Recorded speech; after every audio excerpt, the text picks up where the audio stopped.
So good morning guys, welcome back to the channel. मैं हूं आपका होस्ट एंड दोस्त, आप सबका स्वागत है हमारे channel roving on the road.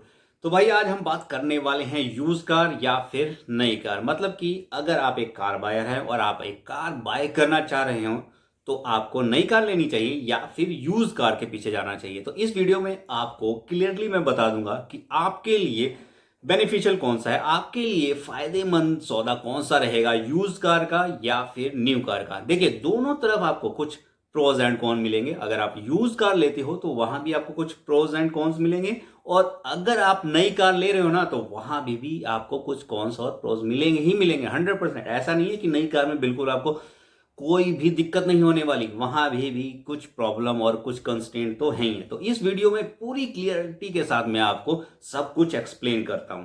तो सबसे पहले मैं आपको बता दूं, जो लोग फर्स्ट टाइम कार बाय करने जा रहे हैं, मतलब कि जिनके पास फैमिली में कोई कार नहीं है, मतलब कि उनकी फर्स्ट कार है। अब फर्स्ट कार है तो सबसे पहला काम कि अगर आपके पास कोई बजट का कंस्ट्रेंट नहीं है तब तो आप आंख बंद करके चुपचाप नई कार ले लोगे, और आपको लेनी भी चाहिए। ठीक है ना, सीधी सी बात है। तो आपके लिए ये टॉपिक यहीं पे खत्म हो जाता है। अब बात उन लोगों के लिए जिनके पास बजट का कंस्ट्रेंट है, उनको क्या करना चाहिए, क्योंकि उनके पास दो ऑप्शन है, या तो वो यूज कार लें या फिर वो नई कार लें। अब वो इसी मतलब कश्मकश में रह जाते हैं कि भाई हमें नई कार लेनी चाहिए या फिर यूज कार लेके कुछ पैसे बचा लिए जाएं। जितना मेरा बजट है उस बजट में वो कार नहीं आ रही है जो मैं सोच रहा हूं, तो मैं सोच रहा हूं कि यूज कार ले लूं। तो उन सब के लिए ये वीडियो बहुत बेनिफिशियल है। तो सबसे पहले मैं बताऊंगा कि नई कार लेने के भी कुछ डिसएडवांटेजेस हो सकते हैं। तो सबसे पहली बात कि अगर आपने नई कार ली, ठीक है, और आप प्रो ड्राइवर नहीं, आप हैवी ड्राइवर नहीं है, तो ऑब्वियसली कहीं ना कहीं इधर उधर भाई लग ही जाएगी। चाहे इधर आप पार्किंग करो या फिर किसी दूसरे की वजह से आपकी गाड़ी में कुछ स्क्रैच वगैरह पड़ जाए, और उस टाइम जो फीलिंग होती है ना भाई, वो आप सहन करने वाली नहीं होती। जब नई गाड़ी में कुछ लगता है ना, अगर मतलब 6 महीने के अंदर ही कुछ लग जाए, वो बहुत खतरनाक फीलिंग होती है भाई। ये चीज तो मैंने मतलब फील की हुई है। इवन मोस्टली आप किसी से भी डिस्कस कर लो, नई गाड़ी के साथ जो प्यार होता है ना, वो कहीं से भी हल्का सा भी इधर उधर लग जाता है ना, बहुत तगड़ा फील होता है। तो ये है एक सबसे पहला डिसएडवांटेज अपनी नई कार लेने का। ठीक है, उसके बाद सेकेंडली, अगर आप नई कार ले आए लेकिन बाय चांस वो कार ऐसा यूनिट आपको मिल गया जो कि परेशान करने वाला है, हो जाता है मतलब कंपनी जान के नहीं देती, लेकिन डीलरशिप पे कुछ ऐसा खेल हो जाता है कि शायद आपको दिक्कत का सामना करना पड़ जाए। तो ठीक है, फिर क्या होता है कि आप डीलरशिप तो घर, तो सर्विस सेंटर तो घर, बस यहीं पे गाड़ी घूमती रह जाती है। ठीक है, वहां पे परेशानी का सबब बन जाता है नई कार लेने का भी। फिर बंदा का माइंड पता क्या करता है, फिर कहता है यार क्या फायदा नई कार लेने का। लेकिन ऐसा केस ऐसा नहीं है कि सबके साथ होता है। मोस्टली आप देखते भी होंगे यूट्यूब पे वीडियोस पे या फिर कहीं पे भी बहुत ऐसे केस हो जाते हैं, बट ऐसा नहीं है कि सबके साथ। लेकिन अगर हो गया तो मैं वो कंसीडर कर रहा हूं, अगर हो गया तो फिर बंदा परेशान हो जाएगा। अब बात करते हैं भाई, अगर इस परेशानी से बचना है तो ऑब्वियसली आप जाओगे सेकंड हैंड कार लेने का। लेकिन सेकंड हैंड कार यानी कि यूज कार लेने के भी तो मतलब बहुत बड़े बड़े डिसएडवांटेजेस हैं। आपको गाड़ी वो अच्छी मिल रही है, नहीं मिल रही, मैकेनिकल इलेक्ट्रिकल पार्ट उसके सही है कि नहीं, आपको वो नॉलेज होनी चाहिए। या फिर आपके नॉन में कोई हो जिसको गाड़ी की पूरी नॉलेज हो, वो बता पाएगा कि वो गाड़ी सही है कि नहीं।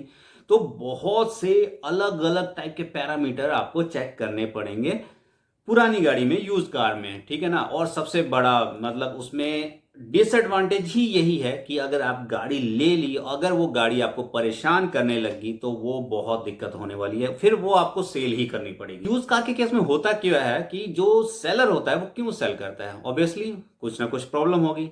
तो डीलरशिप पे जो डीलर होते हैं यूज कार के, वो क्या कहते हैं, छोटा मोटा पैच वैच लगा के और गाड़ी को चमका उमका के बेच देते हैं। लेकिन वो फिर बाद में दिक्कत किसको करती है, जो खरीदता है।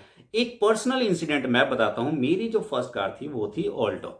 तो भाई ऑल्टो लेने के बाद उस गाड़ी में कोई भी मैकेनिकल इलेक्ट्रिकल या कहीं पे कोई दिक्कत नहीं थी, बहुत बढ़िया गाड़ी थी। मैं ये नहीं कहूंगा कि वो गाड़ी मैंने चेक करके या बिल्कुल परफेक्ट किसी इंजीनियर को ले जाके या नो ऐसे बंदे को लेके दिखाई थी जिसको पूरी नॉलेज थी, बट नहीं, वो बाई चांस मुझे वो गाड़ी अच्छी मिल गई थी। लेकिन हुआ क्या कि 1-2 महीने के बाद ही भाई सबसे पहले उसकी बैटरी पूरी डेड हुई।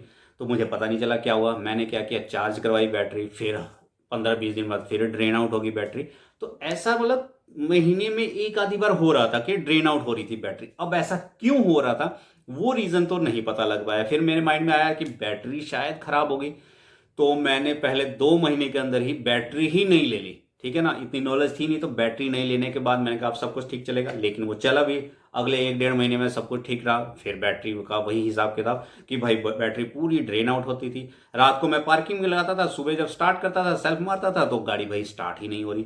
अब मैं परेशान कि भाई हो क्या रहा है। फिर दूसरी बैटरी भी चेंज की, मतलब कि साल में ऑलमोस्ट मैंने 3 बैटरियां चेंज करी। मैकेनिक ने ये बताया कि भाई दिक्कत तो है ही नहीं बैटरी में, बैटरी आप बार बार चेंज करा रहे हो, दिक्कत तो पावर विंडो में है। मतलब ये 2012 की बात है, मतलब ऑल्टो में पावर विंडो LXi मॉडल में कहाँ आता था। लेकिन उस भाई साहब ने आफ्टर मार्केट काम कराया और उस पर पावर विंडो लगाई। मे भी उसके साल 2-3 साल तक ठीक चली होगी, लेकिन उसके बाद जब मेरे पास आई तो मुझे क्या दिक्कत आई कि भाई वो क्या करता था कि पावर विंडो तो काम करती थी, लेकिन रात को जब मैं पावर अप करता था वो विंडो ऊपर जाके चिपक जाती थी, लेकिन वो बटन ना पूरी जो पावर थी वो लेती रहती थी बैटरी से। तो उस मैकेनिक ने ये बताया भाई असली दिक्कत की जो जड़ है ना वो ये बटन है, आपको ये चेंज कराना पड़ेगा। तो भाई मैं पिछले 2 साल में, मतलब उस टाइम 2012 की बात कर रहा हूँ, मैं इतना फेडअप हो गया था ना, मैं कहा भाई चेंज नहीं कराना तो इसको निकाल और मैनुअल विंडो लगा, सीधी सी बात है, हम हाथ से अप एंड डाउन करेंगे। तो यही यही चीजें आपको देखनी है।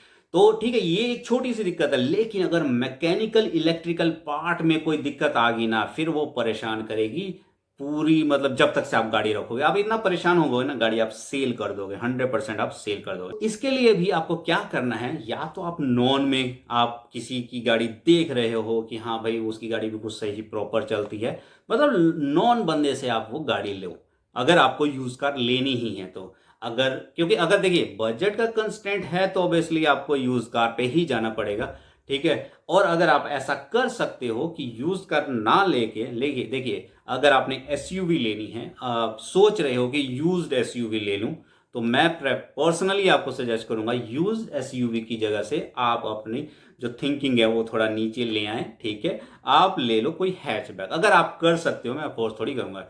अगर आप ऐसा कर सकते हो तो हैचबैक ले लो, आपके बजट में हैचबैक नहीं आ जाएगी। तो दोनों तरफ से आपको कुछ ना कुछ तो भाई आपको प्रोज एंड कॉन्स मिलेंगे ही मिलेंगे। आपको कुछ एडवांटेज भी मिल रहे हैं और आपको कुछ डिसएडवांटेज भी मिल रहे हैं। तो सेकेंड हैंड और यूज कार मार्केट में 2 नंबर का काम बहुत होता है। मतलब कि लोग क्या करते हैं, बस पैच लगा के चेप देते हैं गाड़ी को, उसके बाद आप जाने आपका काम जाने। तो अगर आपका बजट नहीं है ना, तो मैं सजेस्ट करूंगा गाड़ी मत लो, आप वेट कर लो, 6 महीना साल वेट कर लो, बजट अपना बना लो, उसके बाद नई गाड़ी लो। उससे पता क्या, एक तो पीस ऑफ माइंड मिलेगा आपको। पुरानी गाड़ी में आपको हमेशा रहेगा कि भाई चलते चलते अब तो नहीं बंद हो जाएगी, अगर कोई दिक्कत हो जाती है, ठीक है। और एक बार अगर आपने देख लिया कि गाड़ी आपकी चलते चलते बंद होगी, फिर आपको माइंड में वो बैठा रहेगा, भाई मैं हाईवे पे जा रहा हूँ कहीं बंद ना आ जाए, भाई मैं रात को चल रहा हूँ कहीं बंद ना हो जाए। तो बहुत सारी चीजें जो है ना वो इधर उधर घूमती हैं। तो पर्सनली तो मैं यही सुजेस्ट करूंगा कि आप अपने बजट को लिमिटेड, अगर बजट है तो कार की जो आप सोच है ना कि बड़ी कार लेनी है, ऐसा नहीं, उसको भी थोड़ा श्रिंक करिए। आप हैचबैक लीजिए, आप एंट्री लेवल भी लीजिए, पर मैं सजेस्ट करूंगा कि नई कार लीजिए।